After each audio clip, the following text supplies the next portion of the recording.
route vers la présidentielle, l'interview sur Radio Classique et Public Sénat.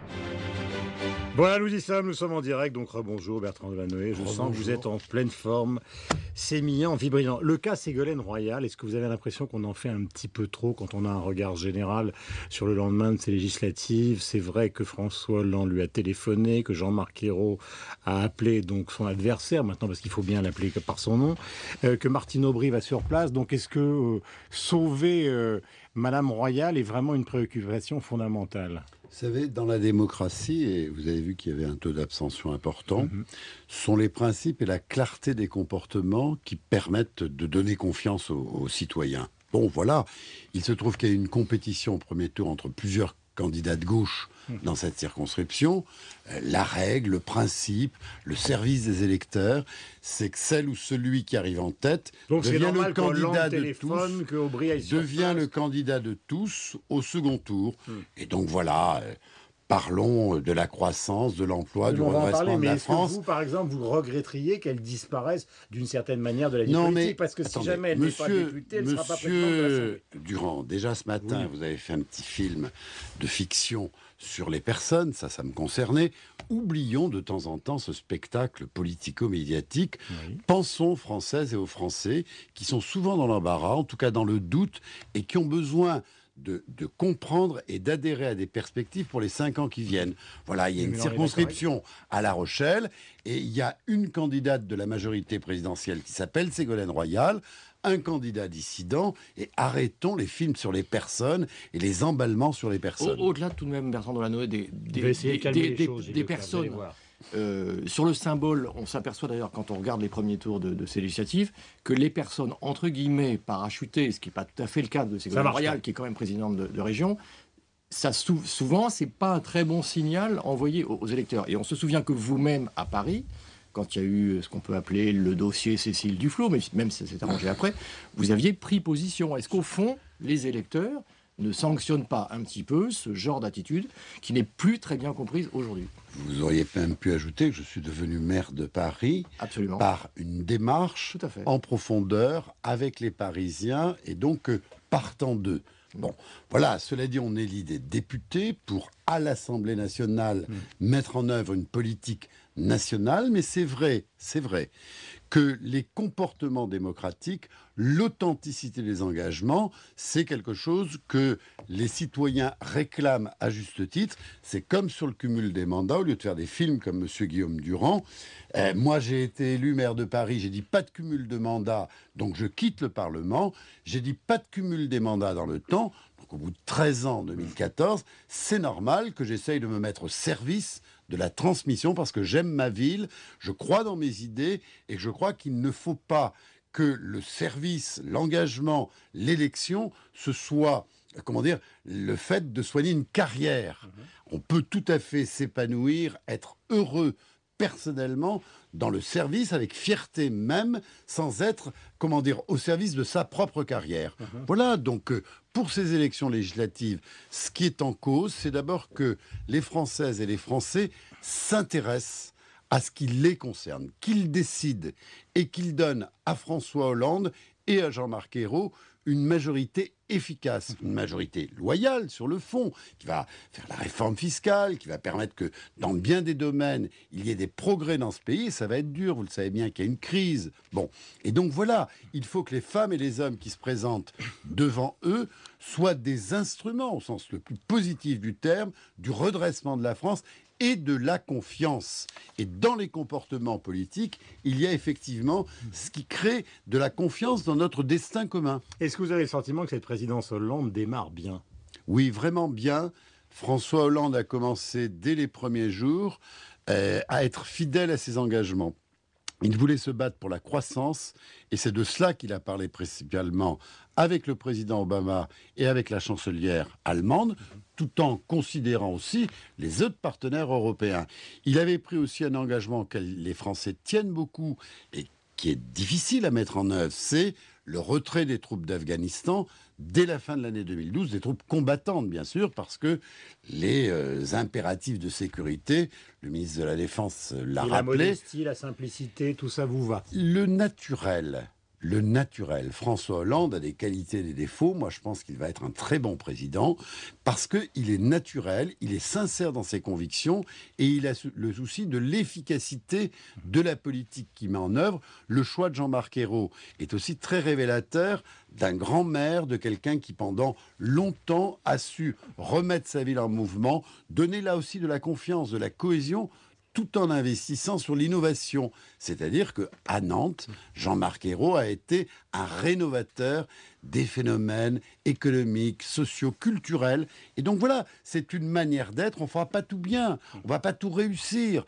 Mais je crois que François Hollande, Jean-Marc Ayrault et ceux qui les entourent sont des gens dignes de confiance. Gilles Leclerc. De votre point de vue, il y aura des conséquences à tirer tout de même de ces législatives. Est-ce qu'on pourrait s'attendre à un gouvernement remanié? Est-ce que vous attendez à ce qu'il y ait l'entrée éventuellement d'alliés, même si on s'est aperçu que le premier tour avait marqué une bipolarisation très forte? Est-ce que c'est embêtant qu'au fond, les Verts ou le Front de gauche aient fait des scores, on va dire, modestes? Ou est-ce que c'est, au fond, ce signal-là est assez logique? D'abord, ce gouvernement me paraît un gouvernement durable. Et c'est une très bonne chose. Et en plus, les ministres qui étaient candidats ont fait vraiment des résultats formidables, que ce soit Stéphane Le Foll, Marie-Arlette Carlotti, c'est difficile, hein, son combat. Et je pense que tous les ministres qui sont candidats vont être élus. Ça, c'est une indication sur la solidité, la durabilité de ce gouvernement. Deuxièmement, moi, je souhaite qu'il y ait une majorité très forte et je souhaite que nos partenaires, les Verts, les communistes, le Front de gauche, soient à l'aise dans cette majorité. Donc, je ne souhaite pas qu'ils soient faibles.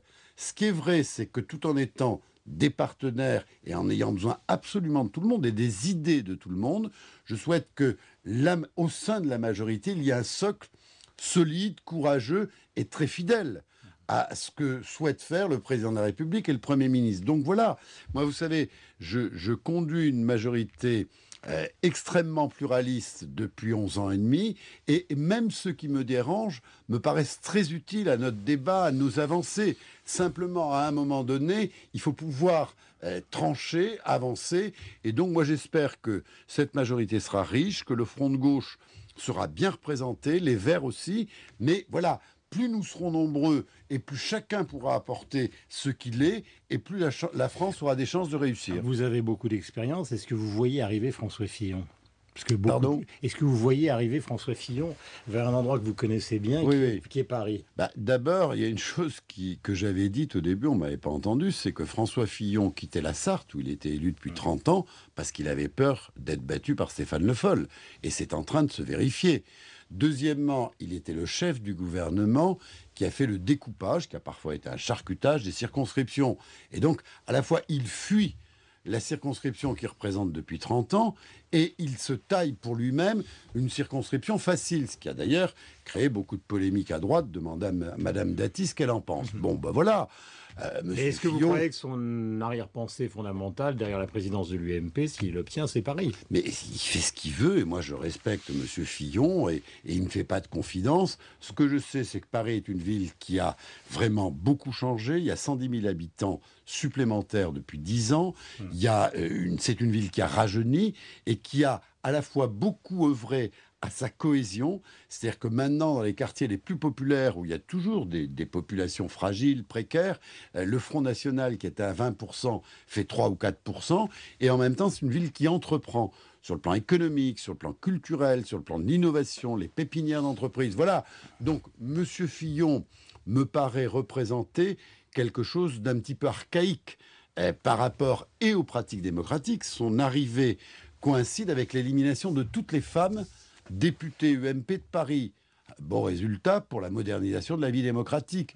Et d'autre part, il a une vision de la politique et de Paris que je respecte, mais que je crois à la fois conservatrice et datée. Je vais même vous prendre un autre exemple. Voilà. L'UMP est en train de régresser. Messieurs Copé et Fillon, et là-dessus ils sont d'accord, sont en train de dire qu'un candidat du Front National de l'extrême droite égale un candidat socialiste. C'est une rupture fondamentale. Pour vous, il y a une vraie évolution là-dessus. Ce qu'on appelle le Nini, c'est une vraie évolution pour vous. C'est très grave. C'est très grave parce que jusqu'ici, la droite républicaine disait on est en désaccord total avec les socialistes, mais dans les valeurs républicaines, on n'hésite pas entre un républicain et quelqu'un d'extrême droite. Ça, c'était la marque quand même de la droite chiracienne. L'état-major continue. Et là, qu'est-ce qu'ils sont en train de nous faire? Ils disent, entre quelqu'un d'extrême droite et un socialiste, on ne choisit pas. Bon, nous avons une attitude totalement différente, nous le répétons, comme nous avons voté Jacques Chirac pour limiter l'ampleur du score de M. Le Pen, nous votons UMP républicain face à un Front National quand il n'y a plus de candidat de gauche. Voilà. Et Martine Aubry, d'ailleurs, a eu le courage de dire à une candidate dans le Vaucluse de se retirer parce qu'il ne faut pas favoriser l'élection. Cette candidate, pour l'instant, n'est pas tellement disposée à le faire. Mais en tout cas, nous avons une position honnête intellectuellement et courageuse. Et je suis très inquiet de cette dérive d'une partie de l'UMP, et je constate qu'à Paris, il va falloir qu'un certain nombre de nos candidats deviennent les candidats des démocrates, des républicains, des humanistes. Je pense notamment à Claire Morel dans le 8e, 9e et 2e arrondissement, et à Gilles Alérac dans le 15e arrondissement, face à un autre conservateur comme M. Fillon, qui est Jean-François Lamour, et qui vraiment porte ce qu'il y a de plus archaïque dans la vie politique française. Si on vous écoute, et j'imagine que vous avez regardé les chiffres, si on fait des projections pour 2014 de ces élections législatives, c'est un boulevard pour vous. Au fond, quel que soit le candidat pour les prochaines municipales à Paris. Non, il ne faut jamais dire ça. Les électeurs sont libres, les situations évoluent. Et moi, j'espère effectivement qu'en 2014, les progressistes, ceux qui ont le sens à la fois de la justice sociale, mais aussi de la modernité, puis une certaine culture démocratique, pourront l'emporter. J'espère que je pourrai transmettre, que je pourrai épauler une équipe sans être à sa tête. Je pense notamment à Anne Hidalgo, qui me paraît avoir beaucoup de qualités pour cela, mais rien n'est fait. Chaque élection a sa logique et chaque moment a sa logique. Donc nous verrons le moment venu. Pourquoi faut-il mettre une armure pour vous poser une question concernant votre avenir? Mais parce que je dis toujours la vérité, Monsieur Durand, et je l'ai dite à votre micro, et vous me connaissez très bien depuis longtemps. J'ai beaucoup de défauts, mais je dis la vérité. Je vous dis depuis les débuts que je suis heureux d'être maire de Paris et que je veux apporter ma contribution à la réussite de ce quinquennat. Et donc voilà, je suis très engagé dans le soutien à François Hollande et Jean-Marc Ayrault. En même temps, eux et moi, nous considérons que le plus logique, c'est que ma mission, ce soit d'être maire de Paris tout en les soutenant. Et quant à 2014, vous interrogiez ce matin, mais pourquoi? Tout simplement, Monsieur Durand, je suis contre le cumul des mandats, y compris dans le temps. Je vous l'ai expliqué déjà souvent, et je vais vous le répéter encore, quelles que soient les fictions que vous inventiez avec beaucoup de talent, je le reconnais. Merci beaucoup Bertrand Delanoë d'être venu nous voir ce matin en direct sur l'antenne de Radio Classique et de Public Sénat. Donc bonne journée à vous. À vous aussi. Et à nous aussi d'ailleurs, hein, mon cher Gilles. On se retrouve évidemment demain.